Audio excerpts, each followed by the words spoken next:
నమస్తే, welcome to our channel. నేను సిరి. గత 5 సంవత్సరాలుగా గత ప్రభుత్వంలో ఉన్న కొంతమంది ఎవరైతే చెడ్డ పేరు తెచ్చుకున్నారో వాళ్ళకి టీడీపీలో అయితే నో ఎంట్రీ అని తేల్చి చెప్పేసిన చంద్రబాబు నాయుడు గారు. ఎందుకంటే ప్రజల్లో చెడ్డ పేరు తెచ్చుకున్న వాళ్ళకి టీడీపీలో ఎంట్రీ ఉండదు, టీడీపీ గడప తొక్కవద్దు, వాళ్ళకి నో ఎంట్రీ అని చెప్పేసి అయితే ఆల్రెడీ చంద్రబాబు నాయుడు గారు చెప్పారని తెలుస్తుంది. సో అసలు ఇంతకీ ఎవరు ఆ నేతలు, ఎందుకు వాళ్ళకి నో ఎంట్రీ బోర్డు పెట్టేశారనేది మనకి వివరించడానికి మనతో పాటు ఉన్నారు ప్రముఖ సీనియర్ జర్నలిస్ట్ డివిఎస్ గారు.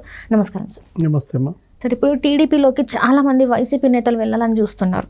ఆల్రెడీ సగం మంది వెళ్ళిపోయారు. అయితే ఇప్పుడున్న వాళ్ళలో కొంతమంది గత 5 సంవత్సరాలలో ఎవరైతే చెడ్డ పేరు కూడా కట్టుకున్నారో వాళ్ళు ఇప్పుడు మళ్ళీ ప్రయత్నిస్తున్నారు టీడీపీలోకి వెళ్ళాలని. కానీ చంద్రబాబు నాయుడు గారు కరాఖండిగా ఎవరికైతే చెడ్డ పేరు ఉందో వాళ్ళకి టీడీపీలో నో ఎంట్రీ అని చెప్పేసి అన్నారు. ఇంతకా ఎవరు ఆ నేతలు అసలు? గతంలో అవినీతి కుంభకోణాలకు పాల్పడిన వాళ్ళు, ఈ ల్యాండ్ స్కామర్స్, వీళ్ళంతా కూడా పెద్ద ఎత్తున ఇప్పుడు వాళ్ళకొక గొడుగు కావాలా. వాళ్ళ ఆస్తుల్ని కాపాడుకోవాలంటే అధికారం లేకపోతే కష్టం. ప్రతిపక్షంగా వాళ్ళు ఉన్నప్పుడు ఎక్కడ వాళ్ళ యొక్క అవినీతి కుంభకోణాలపై విచారణ జరుగుద్దనే భయంతో వీళ్ళు ఏం చేస్తున్నారు, వాళ్ళకు సంబంధించినటువంటి ఆ మధ్యవర్తుల ద్వారా కబుర్లు, రాజీ ఒప్పందాలు, లేకపోతే ఇప్పుడు నువ్వు చెప్పిన వాళ్ళు ఎవరంటే విశాఖపట్నంలో ఎవరైనా మాజీ ఎంపీ ఎంవివి సత్యనారాయణ మనం చూసాం. గత 5 ఏళ్లుగా ఆయన పైన తీవ్రమైన వివాదాలు. అసలు ఆయన కుటుంబాన్నే కిడ్నాప్ చేసిన పరిస్థితి. ఏ భూ కుంభకోణాల్లో అయితే మెడలోతు కూరుకుపోయాడో ఆ ల్యాండ్ స్కామ్స్ వల్లే ఆయన ఫ్యామిలీనే కిడ్నాప్ చేశారు. ఆయన భార్యని, కొడుకుని, ఆడిటర్ జీవిని కూడా కిడ్నాప్ చేసిన పరిస్థితుల్లో మ్యాన్ హ్యాండ్లింగ్ కూడా జరిగిందని అప్పట్లోనే కదా ఏమని జీవీవి ఏదో స్టేట్మెంట్ కూడా ఇచ్చాడు. ఎంపీగా ఉంటూ నేను ఇంకా విశాఖపట్నంలో తట్టాబుట్ట సర్దుకుని హైదరాబాదు వెళ్ళిపోతున్నాను, మా ఆఫీస్ హైదరాబాద్ షిఫ్ట్ చేస్తాను. దానిపైనే ఫైర్ అయ్యాడు జగన్మోహన్ రెడ్డి. అతను ఇంకా ఎంపీగా కంటెస్ట్ చేయడం అనుకున్న దీంట్లో అతను ఏం చేశాడు, అసెంబ్లీకి కంటెస్ట్ చేసినట్టున్నాడు. అది కూడా మొన్న ఓడిపోయిన పరిస్థితుల్లో ఇప్పుడు ఎంవివి సత్యనారాయణ తెలుగుదేశంలోకి రావాలని విశ్వ ప్రయత్నాలు చేస్తున్నాడని. మరి గతంలో వీళ్ళే ఎవరు, తెలుగుదేశం పార్టీ కావచ్చు, జనసేన, బీజేపీ, కమ్యూనిస్టులు అంతా కూడా ఎంవివి సత్యనారాయణ ల్యాండ్ స్కామ్స్ పైన సిబిఐ ఎంక్వైరీ డిమాండ్ చేశారు. అసలు ఈ 5 ఏళ్లలో జగన్మోహన్ రెడ్డి పరిపాలనలో విశాఖపట్నంలో పెద్ద ఎత్తున భూ కుంభకోణాలు, అక్కడ ఆశ్రమ భూముల్ని కబ్జా చేశారు. 22A ఆ డాటెడ్ ల్యాండ్స్ లాగేశారు. దేవాదాయ భూములు, అసైన్డ్ ల్యాండ్స్, పెద్ద ఎత్తున వీళ్ళు ప్రభుత్వ భూములు కబ్జా మనం చూసాం. ఈ ఎంవివి సత్యనారాయణ అతను ఒక పెద్ద తిమింగలం అని. ఈ భూ కుంభకోణాల్లో ఎక్కడ చూసినా ఆయన పేరే వివాదం కావడం.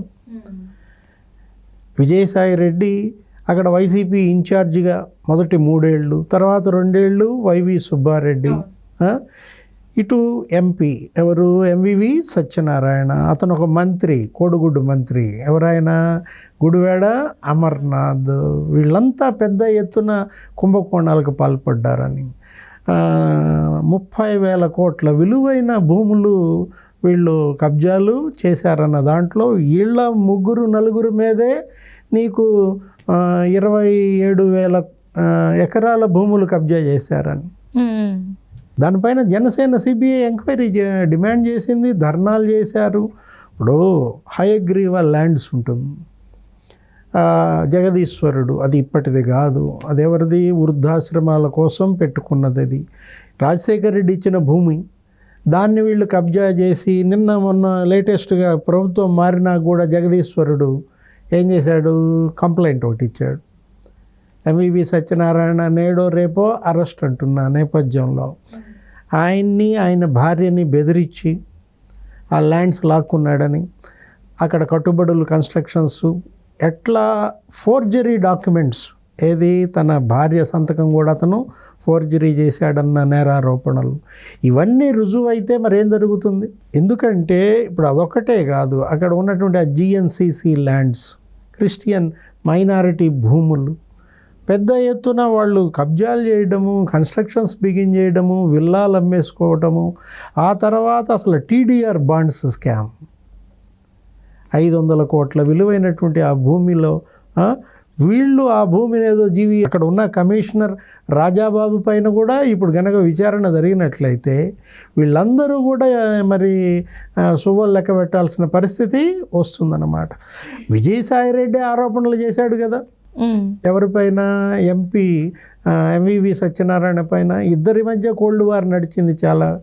అంటే ఏంటి, భూముల ఆక్రమణలలోనే నీదెంత నాదెంత అనే దీంట్లో ఇప్పుడు పెద్ద ఎత్తున అసలు ఎంవివి సత్యనారాయణ ఎక్కడన్నా ఉందా ఇది? భూముల యజమానికి 1%, బిల్డర్కి 99%, ఇదే మొదటిసారి చూసామంటూ విజయసాయిరెడ్డి ఎంపీ స్కామ్ ఒకటి బయట పెట్టాడు.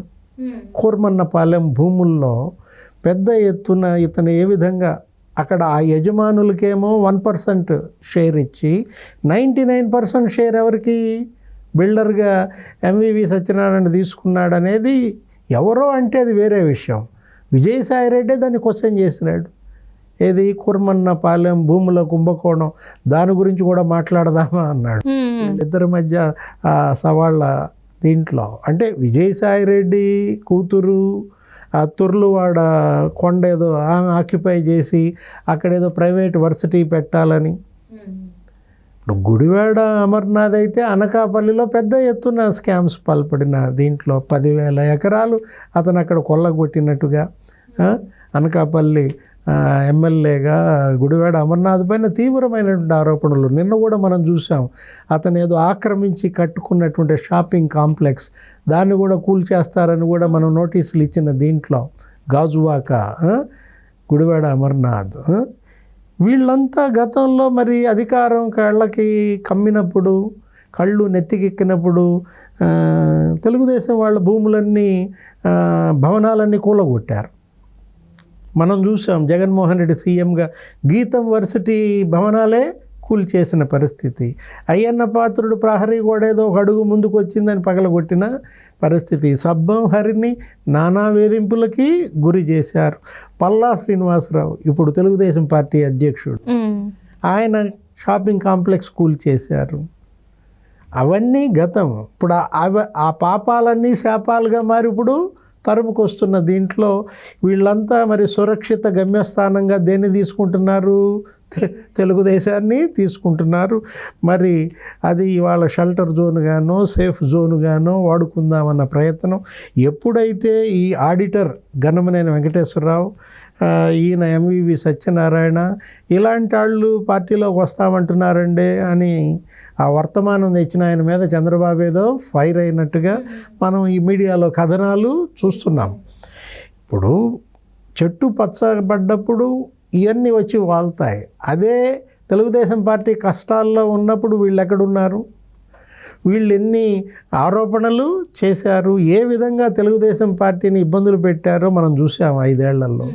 అసలు వాళ్ళ అధినాయకుడినే 53 రోజులు జైల్లో వేసినప్పుడు ఒక్కరు కూడా మాట్లాడిన హేళన చేశారు. దానిపైన చిలవలు పలవలుగా జోక్స్ చేసిన పరిస్థితుల్లో ఇప్పుడు వాళ్ళంతా క్యూ కట్టారనమాట. అంటే అందులో ఉన్న వాళ్ళందరూ ఒక్కొక్క రోజు ఒక్కొక్క అమౌంట్ చెప్పారు. ఒక రోజు ఇంత జరిగిందంటే ఇంకొక రోజు ఇంత జరిగిందని చెప్పేసి ఎక్కడ కూడా ఈ రోజు కూడా అది రుజువు చేయలేని పరిస్థితి. కానీ వాళ్ళు నిందలు మాత్రం చాలా ఈజీగా వేసేస్తారు. అధికారులు క్యూ కట్టారు. చంద్రబాబు ఇంటి చుట్టూతా ప్రదక్షిణలు అంట. నిన్న కూడా మనం చూసాం, ఆయన ఎవరో పిఎస్ఆర్ ఆంజనేయులు, ఆయన సెక్రటేరియట్కి సీఎం వెళ్తే అక్కడ తిరుగుతున్నాడంట.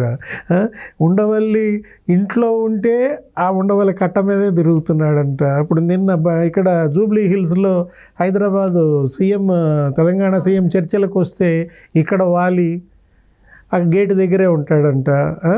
సీఎం గారికి సారీ చెప్పాలా, సీఎం గారికి సారీ చెప్పాలా అని పిఎస్ఆర్ ఆంజనేయుల తాపత్రయం మనం చూసాం. వీళ్ళంతా కూడా గతంలో తెలుగుదేశం పార్టీని, తెలుగుదేశం నాయకుల్ని, కార్యకర్తల్ని నరకం చూపించారు.